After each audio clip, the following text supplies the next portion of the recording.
There's lots of ways to write. You pick up the guitar, play a few chords, and something will happen. And just play around, and then you get an idea for a melody. It'll come up. Usually a nice chord sequence, maybe a new chord. You just find a new fingering position, and it'll have a sound, and then you get maybe a melody will come out of that. Or you can. That's usually how it happens. And I'll write lyrics. Sometimes I get lyrical ideas.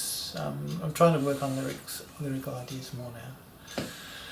And last few years I've really been, last 10 years or so I've been really concentrating on the lyrics. So I've got the melodies. Melodies are easy to get, and chords and everything. It's just getting the lyrics right. Bulletproof. Tell us about this sequence of songs that you're doing at the moment, north, south, east, west. Just give us an overview of what North, that's all south, about. east, west. Yeah. Where'd you hear about that? Oh, I'd get around. I haven't told many people. I must have told you that in a fit of pique. There you go. Tell us about it. Wish I didn't blab on so much. No, north, south, east and west. I don't know where you got that from. Anyway, that's one of the ideas I got. It's not...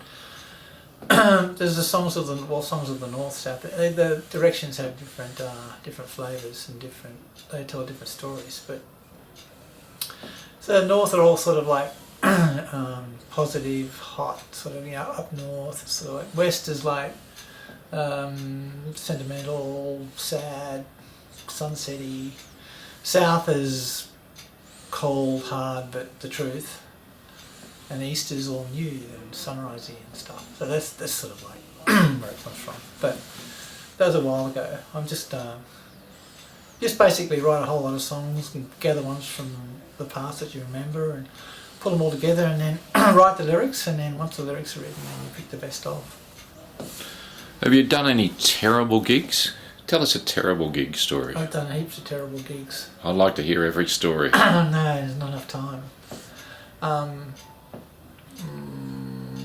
Well, the worst one ever was with bloody Morris Keegan and you. I think you were there, and a few others when he did, was it 3CR? And all the bloody guitars were tuned wrongly for the songs. Oh, it was a disaster, that one. And that was live to air, so that was really painful. That's probably the worst one. Most of the other ones have been alright, you just bluff your way through, but that was inescapable. You couldn't escape from it, it was terrible.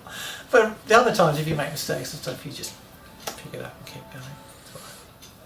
So what actually happened? The guitar was tuned in the wrong key. Well, we had a set list of 10 or 12 songs or something, and I had 3 guitars, 3 12 strings, standard tuning, open G tuning, open D tuning for various different songs. And the first song on the list was what we used to call Yellow, and it was in open G, I think. And but while I was tuning guitars up, Morris switched the set list or changed the set list, and then and I didn't know. And then I had my guitar ready to go, and I said 1, 2, 3, 4, and bang, the first chord, and I went bang, and here's something else went. It was just a disaster, and I just had to sort of. The guitar was a critical part of the song, and I couldn't do it. So we should have stopped and started again, but we didn't. It sounded like crap, the whole thing.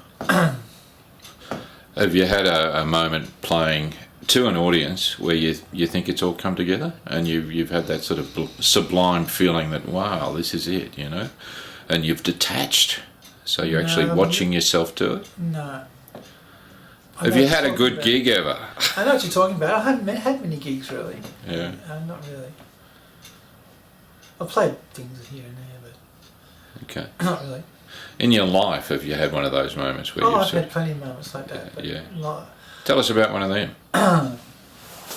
Well, I used to love getting into an old house somewhere, or I used to live in, when we were younger, I used to live in lots of share houses or places, and or even travelling around. I can't remember how I got to them, but there'd be these old houses in the country, and they'd be sort of empty, and like you'd have a room, it would just be a wooden room, and it'd just be the most beautiful sound in there. So you just sit on a chair and just play for hours and completely forget yourself and everything. Just like going to some sort of trance or some sort of like sort of like chanting or something like that. It's the same sort of thing. But you go into this with a guitar and singing, and it sounds glorious. Do you have a philosophy?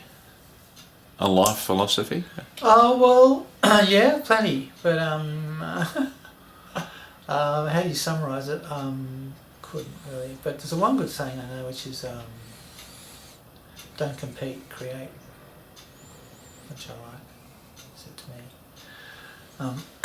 But yeah, philosophies. Well, that's another subject, really. I could talk about it, but how long you got? Not that long. Tell us about your favourite guitar, instrument, brand-wise, and all of that sort of stuff.